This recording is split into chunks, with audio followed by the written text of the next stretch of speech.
And so I've been developing this film for years and years. We left Pittsburgh, California 35 years ago. So we've been in the industry. We've been in Hollywood for 35 years.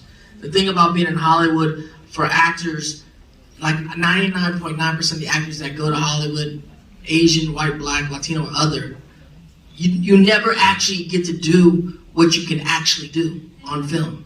A lot of us are studying, a lot of us are working theater, different shows, but what you're auditioning for, you don't get to do. I've been fortunate in my career to do characters like Rufio or Prince Zuko, or yes, iconic characters that I've been very fortunate in Hollywood. And as I got this opportunity to now produce and now direct, I wanted to create a platform for some of the closest actors to me, which are my brothers, my sister, and all the stuff that they've done. As a director, first-time director, I was very fortunate. Like, I hacked the system. Like, my leading men are not only my brothers and some of the closest people in my life, but they're also some of the closest artists in my life. We studied together in conservatory for over 20 years. We've all seen each other. Me as a director, I've seen every performance they've ever done, since breakdancing in the streets of San Francisco to years of acting class, to plays, to school plays, to off Broadway plays, to small roles in films and television, to bigger roles in films and television. And when we were cultivating all these characters, we just chose the best things that we've done over the years, and like, let's do this on top of weaving in the storylines of our family. So yeah, we cultivated each character for each brother to have them shine and really be a star of the film for their piece of the film. And so, you know. And it's also very important for us to, as Asian men and as Asian actors, to show the world that we ain't just the dude, like there's one dude, like one Asian, and that's how it's written in Hollywood, you know what I mean? Like, we're not a monolith, like, we're specific people. So if we could delineate that between us as brothers who are the same bloodline, and you can distinctly see it, obviously we're not. So that was kind of important to us as well, you know?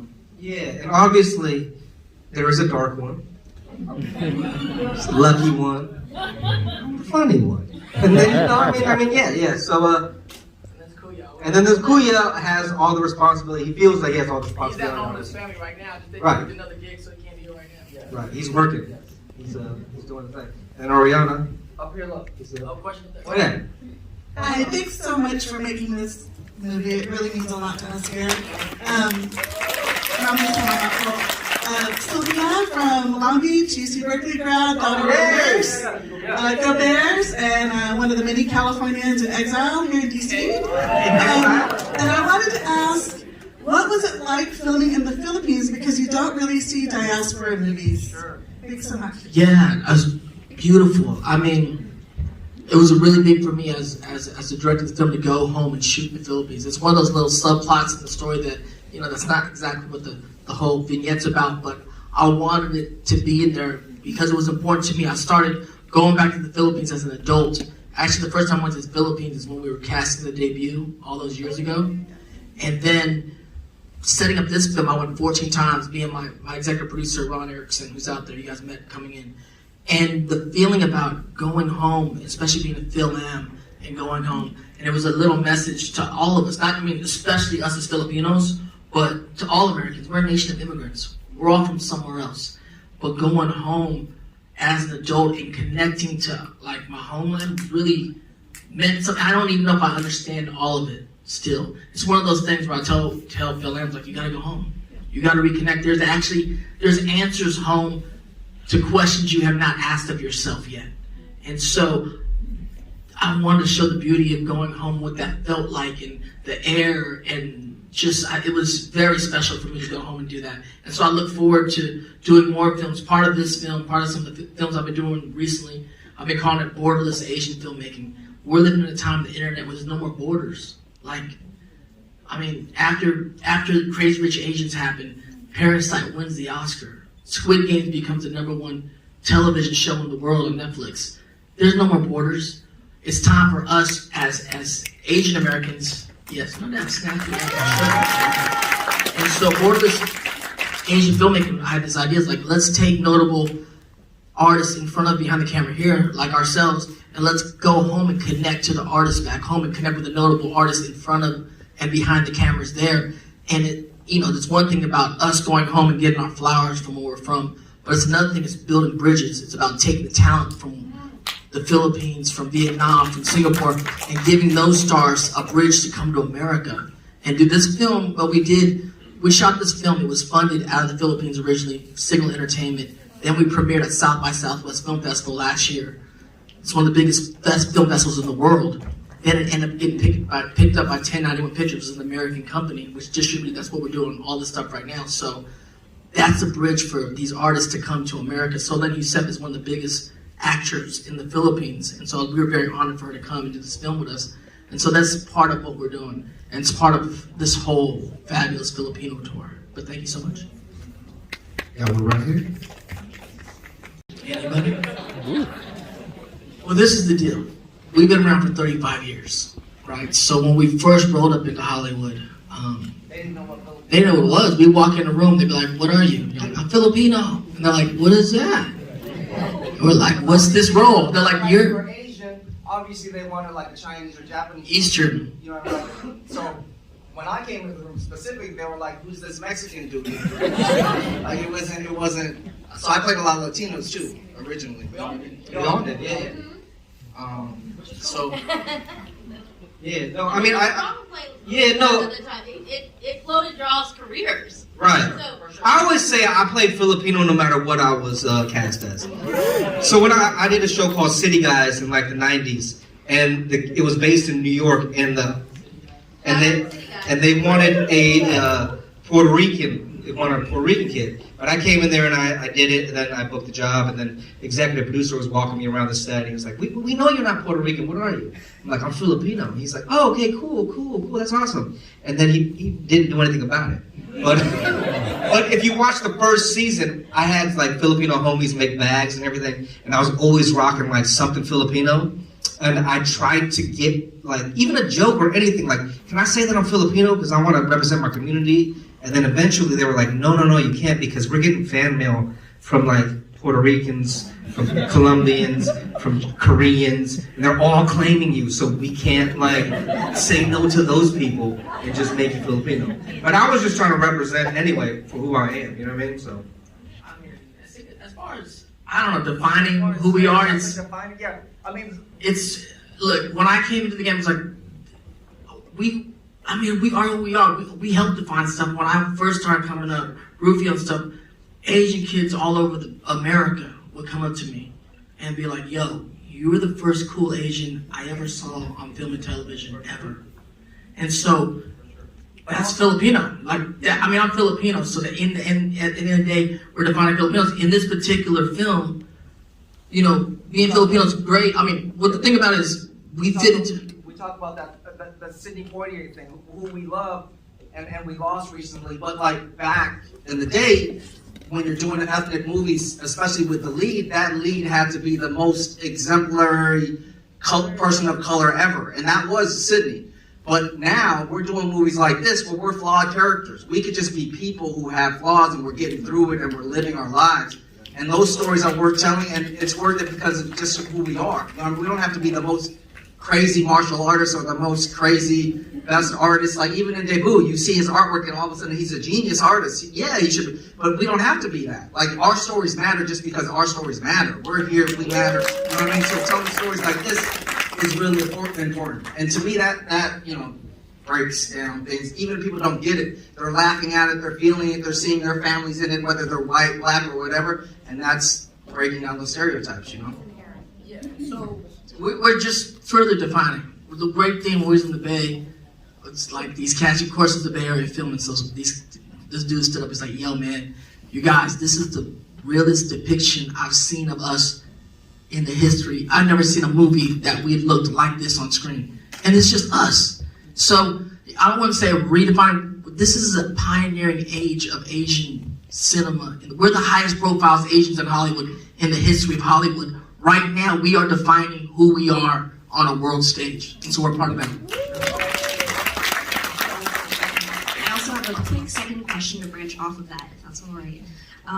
What would your advice be to Filipino American or those who were raised by immigrant parents, professionals who want to make it into a niche market? for example, voice acting or things like that? I mean, do it. Like, Yeah, this is the deal. Like, it's we've been at it a long time. It's a hard industry. All these niche industries are hard, but it's your life. Like, we were very fortunate to have a lot of support from our parents, but the people even that don't have support, all your friends and family that kind of like try to sway you from it, they don't. What's wrong? I know. I will want to say, but they. It's not because they don't love you. It's because they do love you. I mean, your friends and family trying to get you to not do these things because they know how hard it is and what failure could be out there for you. But at the end of the day, it's the journey of what we're doing. And she's saying, tell the wizard story. I tell a lot of creatives when I go talk at colleges to art students or Comic-Con, so as artists, I was like, yo, don't forget that a lot of things we do, you know, our friends and family may not get it, right? The closest be our parents, our siblings, our best friends are like, why are you staying up all night, like, learning this scene or writing this poem or this song or no, and it's like, because they don't get it, but it's okay. It's because they're muggles and we're wizards. And don't ever forget that the things that we do as artists can and will impact the world. It's nothing short of magic, so don't forget that. Hello, my name's JR. What's up, JR? How you doing? Hey. And first, just thank you, gratitude for this gift of storytelling. The timing was also great because it was my mom's birthday yesterday. Happy birthday! Like a birthday present to her. She moved here from Manila in the 70s. And here's my question. I'm a local theater artist. I'm working on a solo show. And I'm dealing with a lot of imposter syndrome. Like, am I worthy enough? Is this good enough? And like, any moments in your career or even with this project where you had that saboteur, how did you like kind of just push through those moments of doubt or questioning the thing? Yeah, dude, doubt is, you want to talk about doubt? Anyone want to talk about doubt? It's real. It's real. It's a daily thing you got to deal with. Yes, I mean I feel you deeply, like deeply feel you. And a lot of times when I'm frozen the most, I mean it's great that I'm lucky because I have them. You know what I mean? I have really close people to me, so they hold me. Like just in the movie, just like the movie, I mean they really hold me. But a lot of times I feel like I can't find them. Like my mind can't see the way out. But sometimes you just have to go to the edge and jump. I mean the main thing is that the courage will come. You know what I mean? It's like sometimes you're waiting for courage, we're waiting for courage, we're waiting for inspiration, we're waiting for something that someone tell me, so what the hell is this moment or what, and then sometimes you just have to jump and then trust and breathe. That's the thing, like it's life, you know what I mean? It's life. It's just like, that's life, man. It's like, this is what we do, you know what I mean? It's like you're sitting there and like, why do I put myself through this shit? Like there's got to be so many other things I could make a living doing. What am I doing here? You know what I mean? But then you just got to go to that ledge, the thing that scares you the most, and jump. I mean, we talked about that too. Regina talked about writing your thing.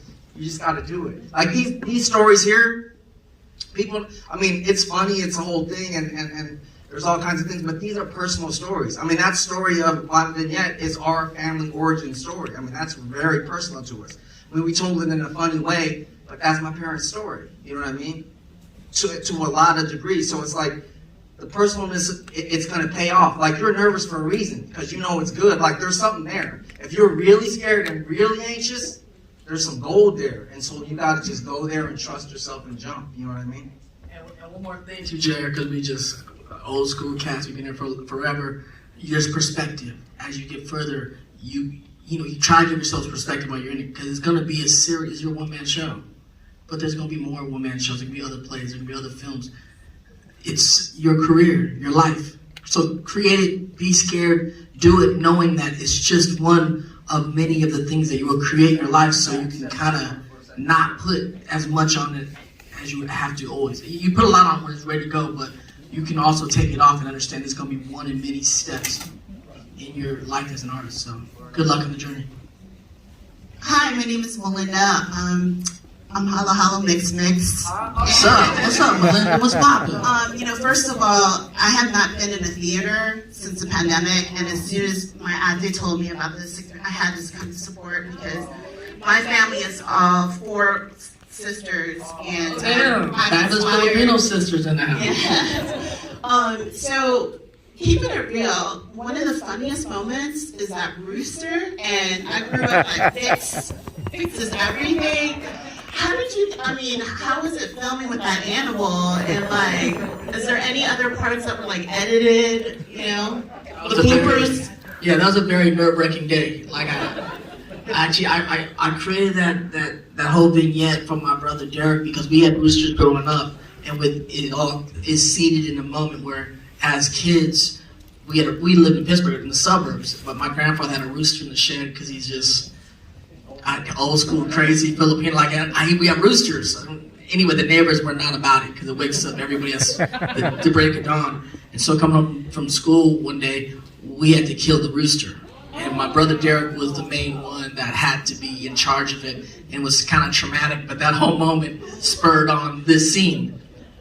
But when we had to deal with the rooster, I'd never shot. It's my first time directing, let alone shooting with animals, let alone directing with a rooster. Like, ain't no one got pet roosters but we found some Sabonyeros. We found some. We found the rooster scene in the Bay Area, and we went and we met with them, and the rooster scene, and then we had the Animal Society on the set because during the shoot you got it when you're shooting the union and stuff, you need an animal like a PETA person on the set, Humane Society. So we were very careful and nervous. But check this out, Melinda. There's a scene when we kind of killed the rooster, and I was talking to the chicken guys like, how can we make him sleep or like stand still? Is there a way to make him stand still or lay there? And they're like, well, can we maybe just shoot some pictures and we can pretend like stop the film? Or they're like, can we get some chicken wire or some fish wire and we can tie him down? And we're like, that sounds crazy. And the Humane Society people are probably not going to be down for that. And then I really, in a moment of just sheer like fear, I was thinking, yo, can we hypnotize the chicken? And the chicken dude was like, I don't know. And then I Googled it. And the first thing that came up was Martha Stewart hypnotizing a chicken on her show. Then we went all in and we learned how to hypnotize the chicken. At the end, that chicken was asleep or hypnotized. So, oh yeah, also we had to like, the whole chicken thing is a drama because we had to delay filming a whole month and shoot the Philippines first because the chickens started losing their feathers. It's called molting. We didn't know. The chicken guys were like, hey, when are you shooting this? Because the chickens are starting to molt. We're like, what? They're like, they lose their feathers. I was like, I had no idea. Chicken, and then they showed us pictures of the chickens and they looked like cancer victims. It was rough. We were like, they're not camera ready. These are naked chickens. This is horrible. So yeah, the chickens, I wouldn't suggest shooting with chickens this hard. Yes. Hi, thanks for being here. My name is Mary, and I want to talk about the soundtrack a little bit more because those are really great artists and Phil-Am artists that we all know and love. So how did you select the music and the musicians that you were working with? And then I have like a follow-up with, why do you think that these artists aren't mainstream? Or does it really matter? I think it's all happening. I think it's all building. Like I said, we're in this time in film. I think it's going to spill over to music, just taking the time. There's things happening, things like BTS, things are happening. And so the culture is getting moved forward, but it's on the artist to keep promoting, and it's on the audience to support. But this particular film, again, it's about creating just opportunities for the next generation. We got AJ Raphael, which a lot of you know and love. He scored this film. It's the first time he's ever scoring a movie, getting the opportunity to score his first film. Did an amazing job. I'm sure he's going to score more because he's amazing. We got Ruby Ibarra on the film, JR.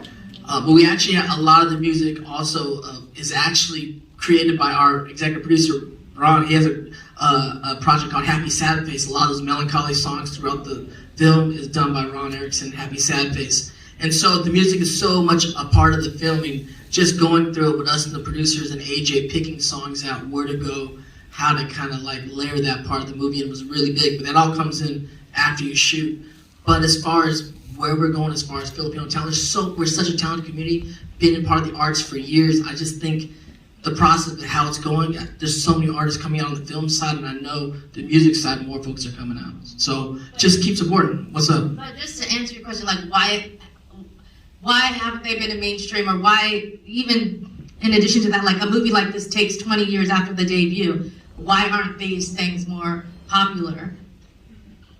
This business is about money.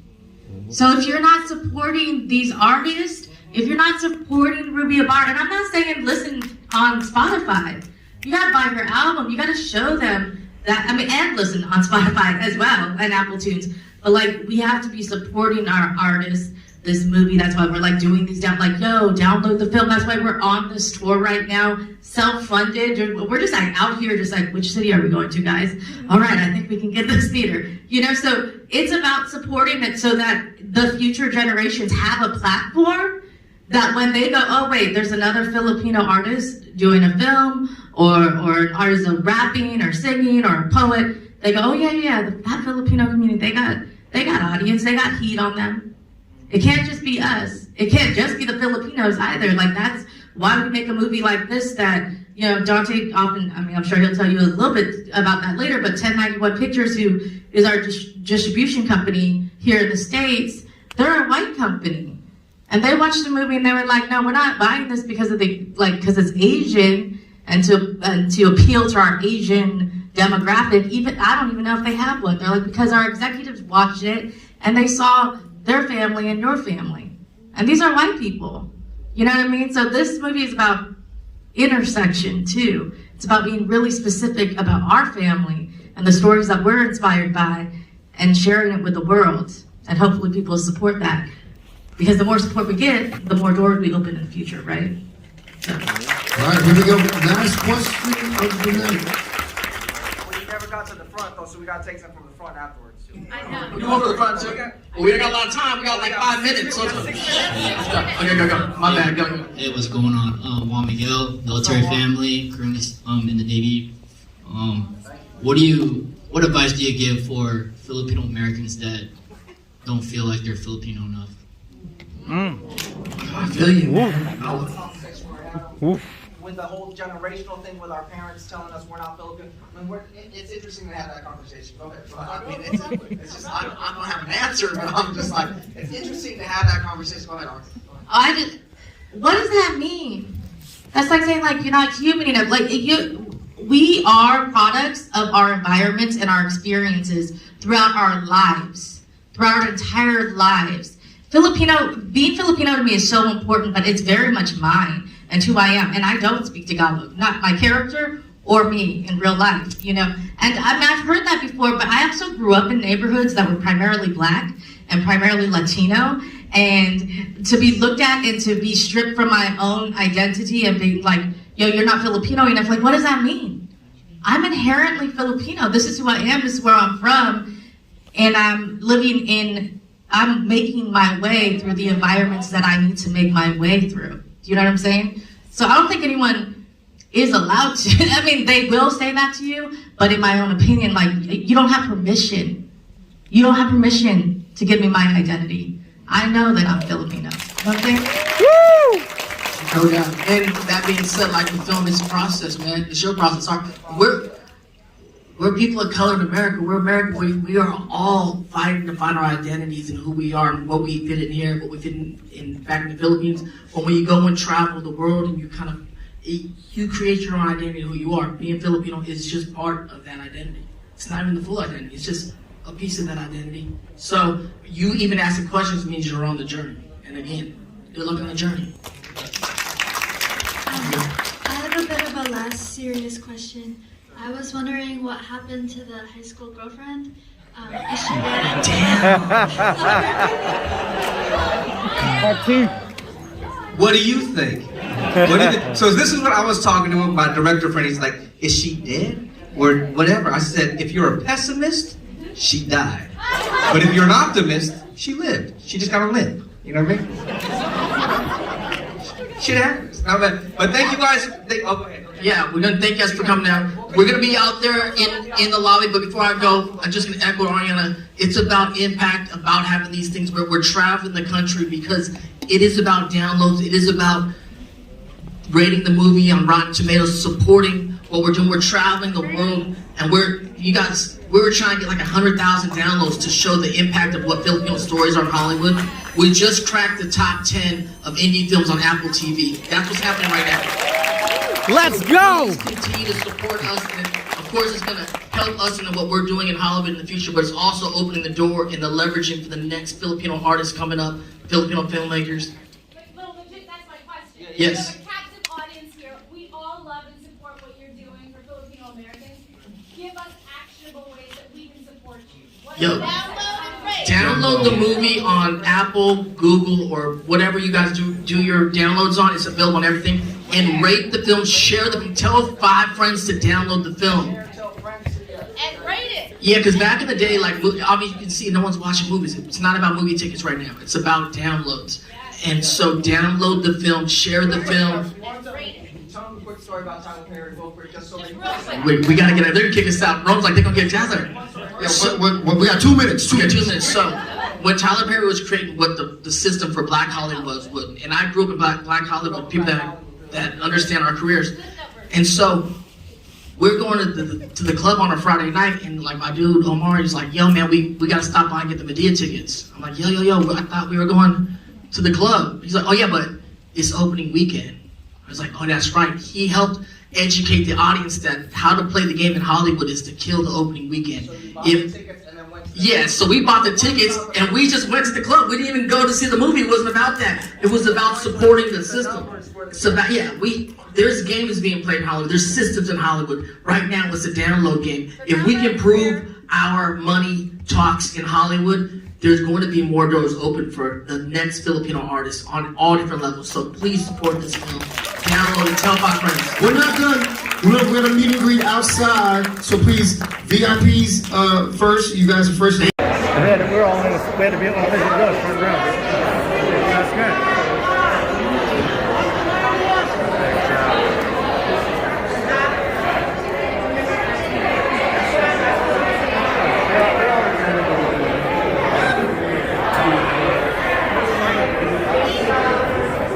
I watched it at Hoffman. Was that Hoffman? I watched it at Hoffman.